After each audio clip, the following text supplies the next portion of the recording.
Hi there, hello, salut, bonjour. I hope you're doing very well from wherever you're watching at this moment. It's always a special moment for me to connect with you as we try to make sense of events happening in Cameroon, and specifically following the presidential elections that took place on October 12th. But before I say more, may I just continue to thank you for your continued support on this platform, for sharing, for subscribing, for making sure that you leave a comment and tell us how you feel and share your own thoughts and ideas. And for those who have even gone as far as leaving a super thanks, which is a button right below where it has a $sign. And that is even so much more of your generosity, and we don't take that for granted. Thank you all, and thank you so much. And as you know, when we say we continue to make sense of events happening in Cameroon, it's hard to believe that it was a coincidence that the issues in Menganga were burning, and at the time when we know that there are many important things to talk about in the country, especially with the presidential election, post-election crisis, the death of Anise Kane, the call for an in-depth, thorough investigation because it's considered that he was assassinated. Depriving someone of oxygen is considered an assassination or a crime against humanity because his death meets every criteria. And there's so many calls from different parts of Cameroon and internationally because it was covered worldwide in many ways because this is unprecedented. I mean, not unprecedented in the case of Cameroon because if you go down Cameroon history, you'll meet instances where things have happened that have really shaken the world. But yet, people are yet to see that big change come from within Cameroon. And we see Samuel Eto'o go on TV live, knowing all the implications, or should I say, the hysteria that will follow because of his aura and charisma. But in this particular platform, we have a very important mission, and therefore we shall not deviate from that mission, and which is to make sure that we name things and call them the way they are and spell them out properly.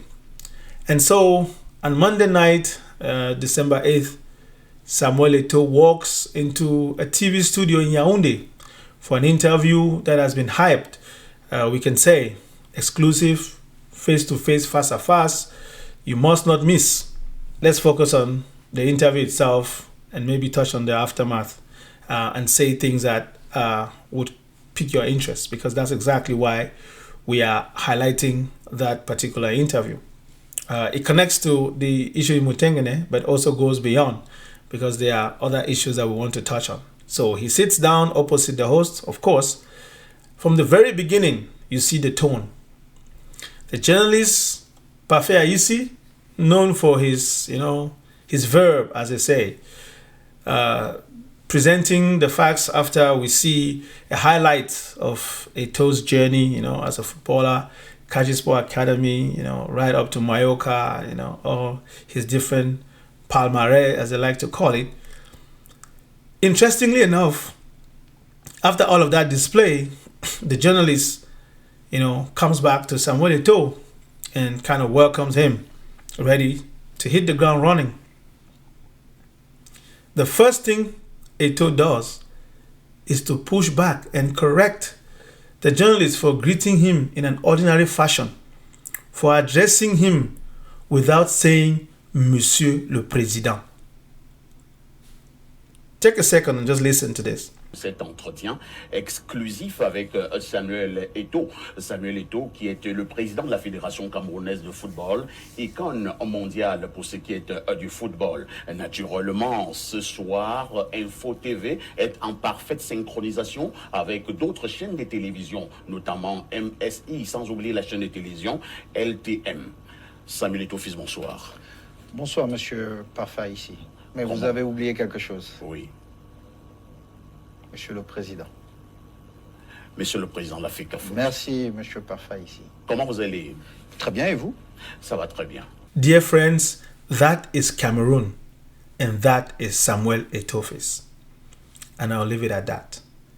And don't get me wrong, it's important to be recognized as a president of Fecafoot.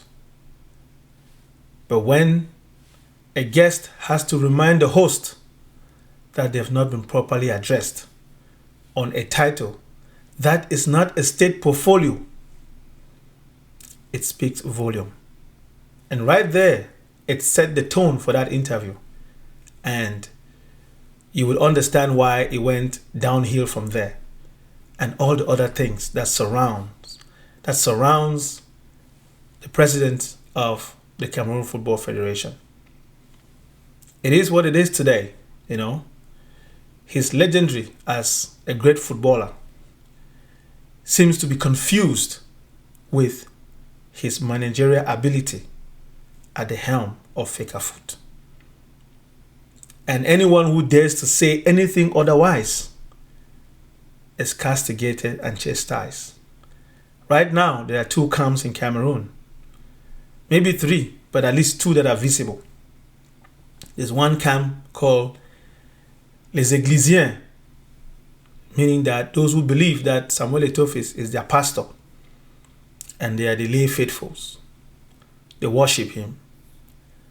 And those who don't are called Les Zibou, they are owls, and they support the Minister of Sports, Professor Moele Kombi. And there are those who say they are birds of a feather. So it doesn't matter because they all support the incumbent, Paul Biya.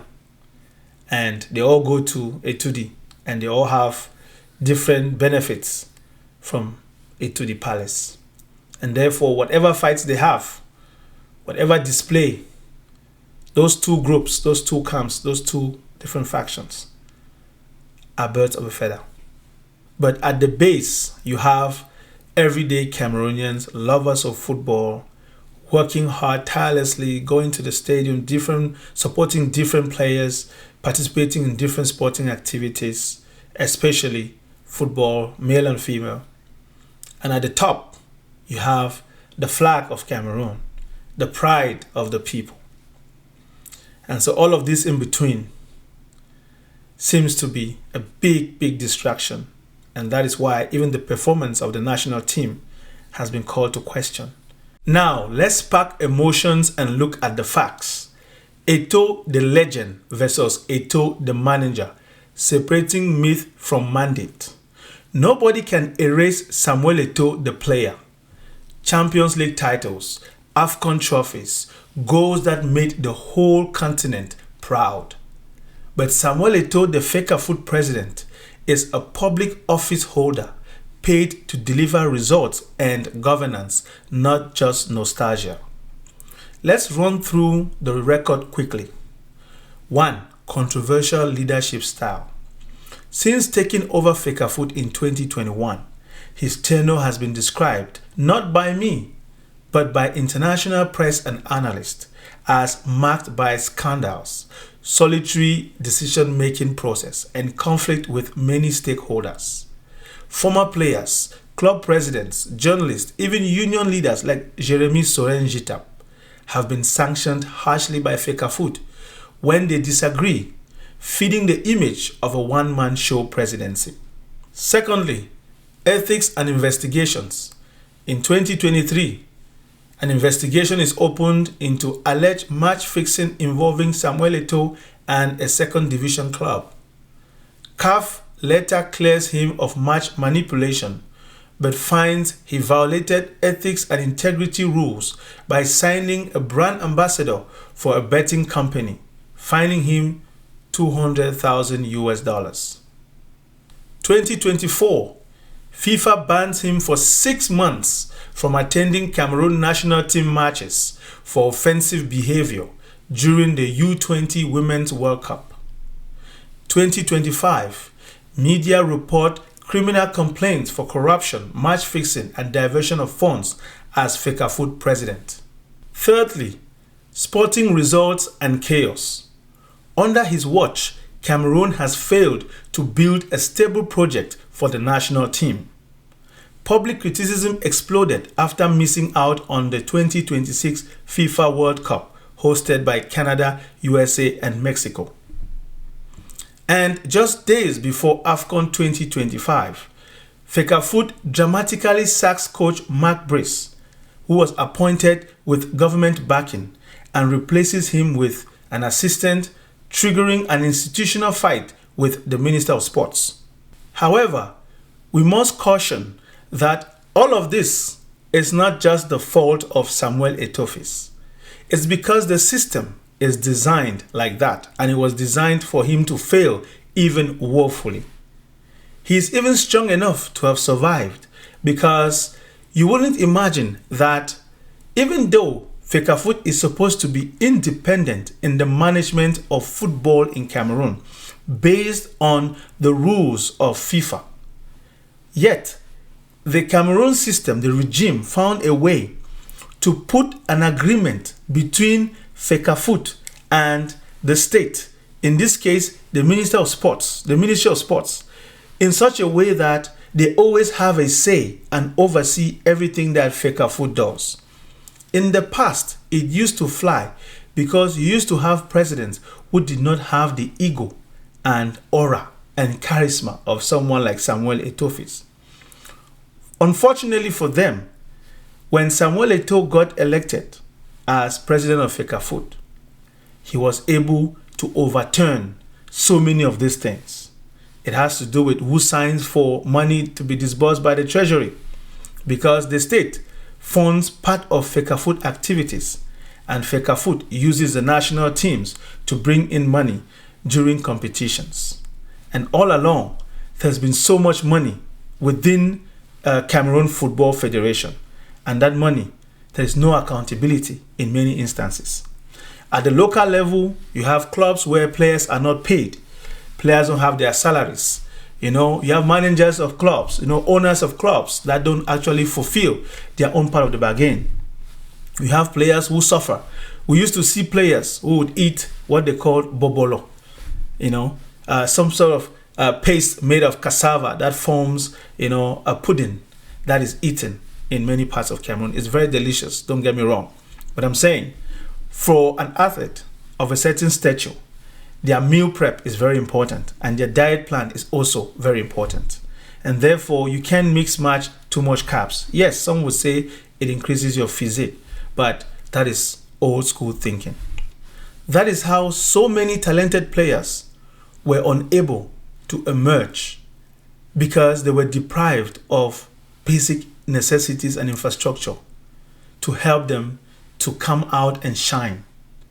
So Samuel Eto'o, being a football icon of an international level, his coming at the head of Fecafoot was like, a glimmer of hope, was almost like a moment of a rebirth.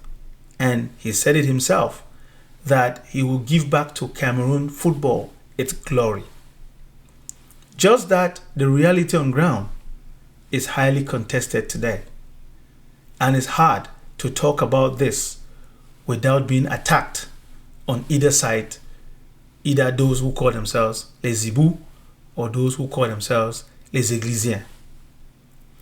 If you're just an ordinary Cameroonian who probes into good governance and the way things are supposed to be managed, even at state level, we can set aside the troubles that Samuel Eto'o has met on his way. But we cannot excuse him of certain managerial flaws, because he's in the public eye, and Fecafoot is a public entity of the state, and the state is managed by taxpayer France CFA, and therefore Cameroonians have a say as to how that money is managed.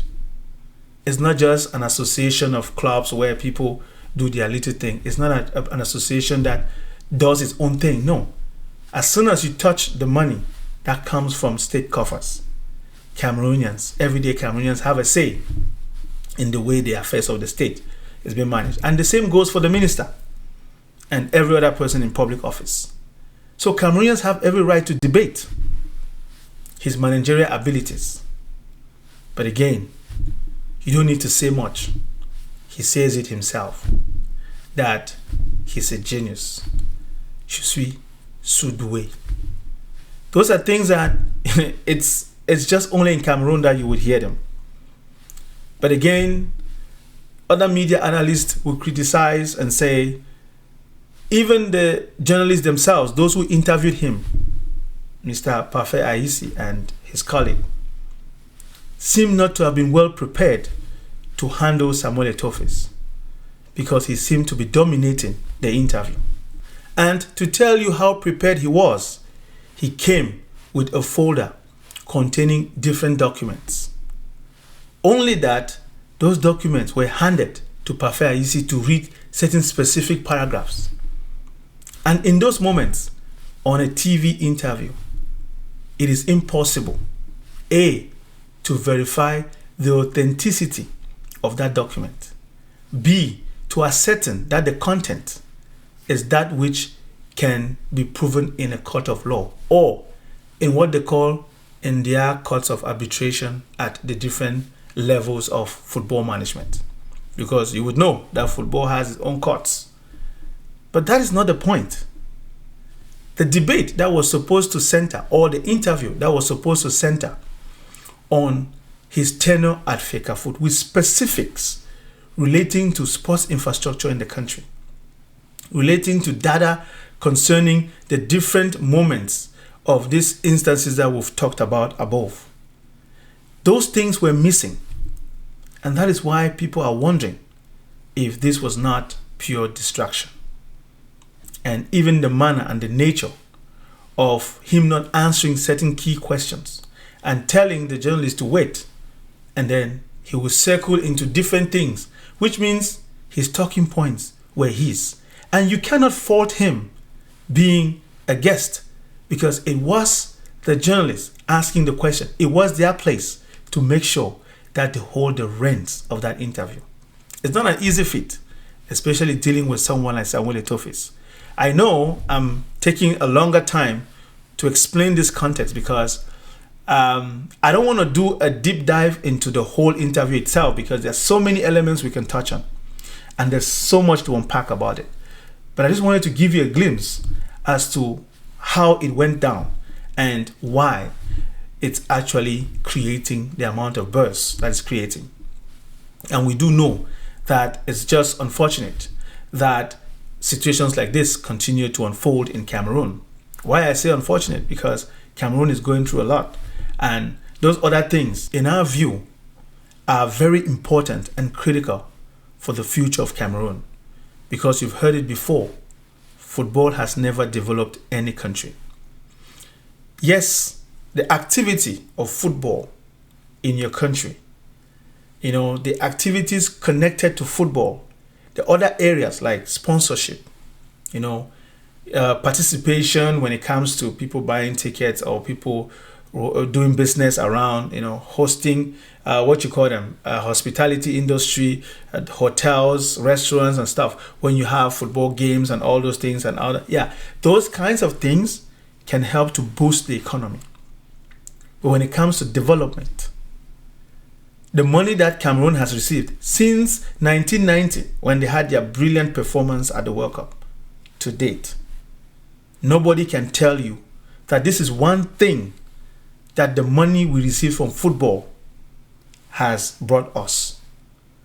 But on the other side, if we look at the amount of money the Cameroon government has spent on that particular Fecafoot national team called the Indomitable Lions, because I call it Fecafoot national team because at some point it almost feels like the national team does not belong to Cameroon. Yes, it's Cameroon's national team. But if we know the amount of money, at some point players were complaining that, their stipends were not paid. Yes, it's all part of the mismanagement and the governance issues of the entire country. So the African Nations Cup is going to be taking place in Morocco. Cameroonians will see for themselves. Africans that are going there will see how Morocco has developed its football infrastructure. Why don't we learn what is good from elsewhere and bring it home? And that is why when we talk about civic education, people think that, it's politics, it's political. Yes, everything is politics and political. No, some things need you to take a step back and look at the structure from the base and understand why things are the way they are.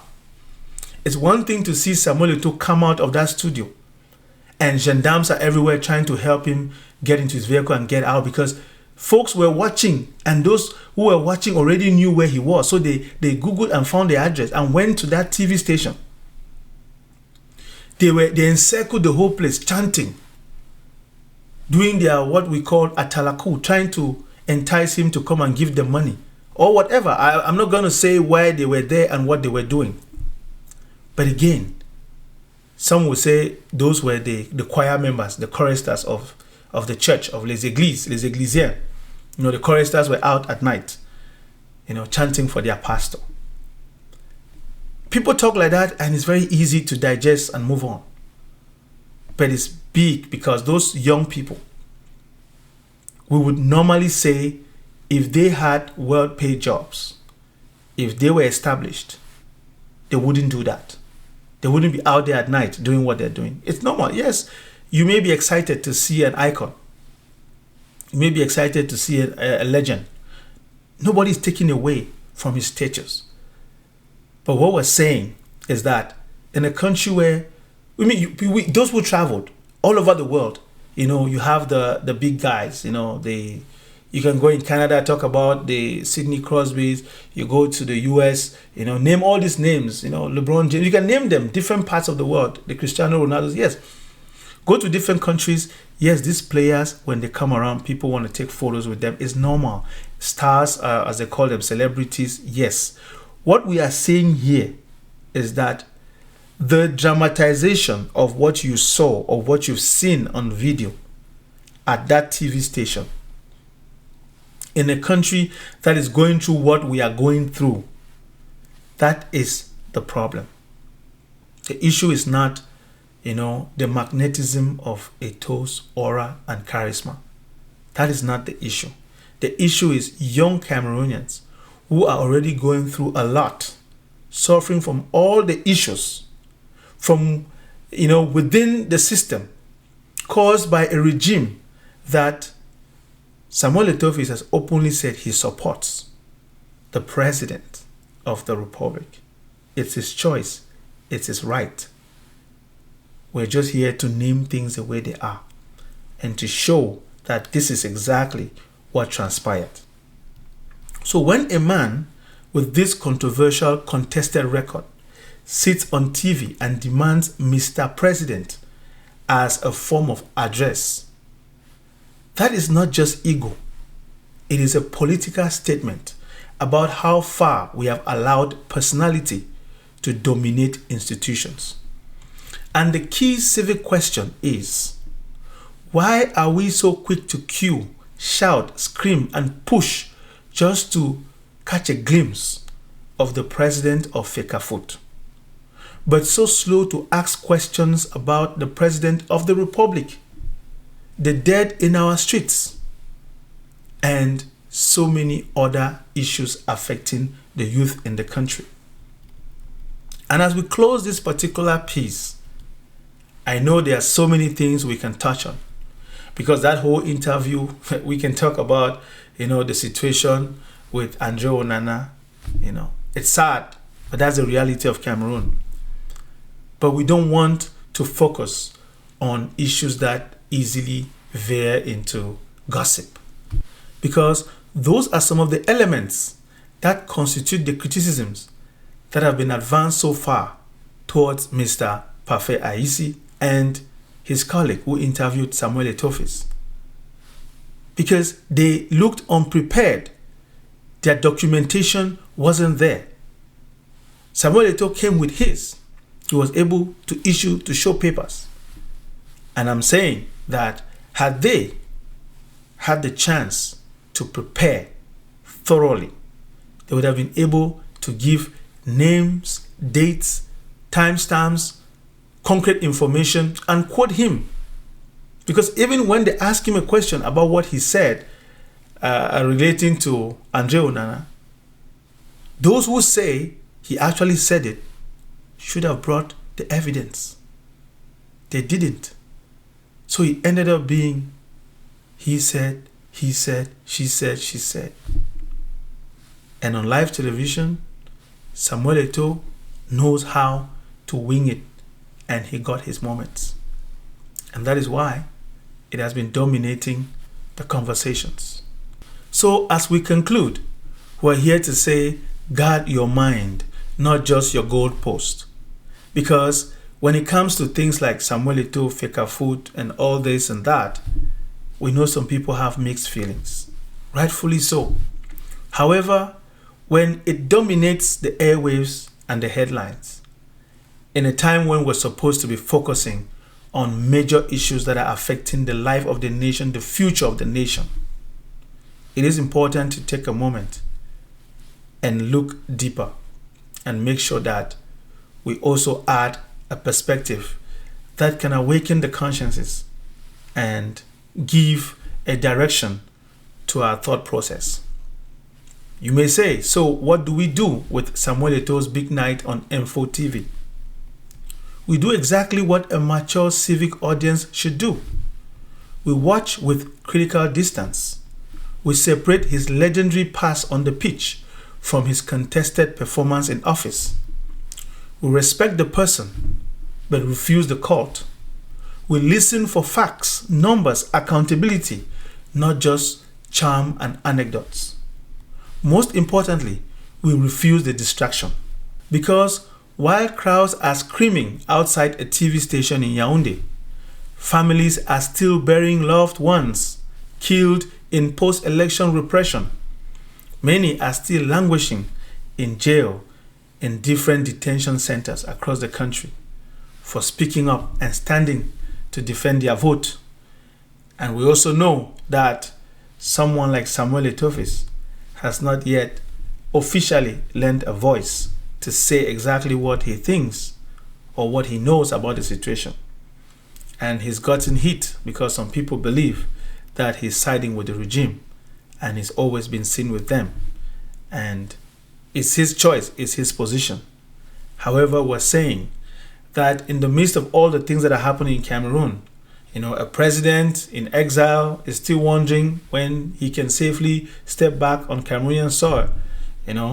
A president too, in this case, we can talk about president of FSNC party, President-elect Issa Chiroma Bakari, as his spokesperson, make sure she's always at the fore to highlight that particular detail.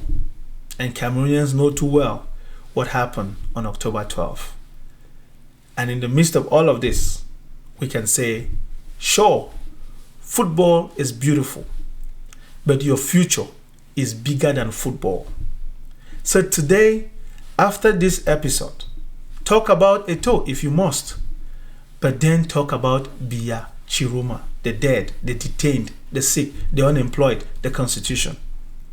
Use the same energy you put into debating AFCON list to demand list of reforms, list of political prisoners released, list of all the other things that Cameroon is struggling, Cameroonians are going through.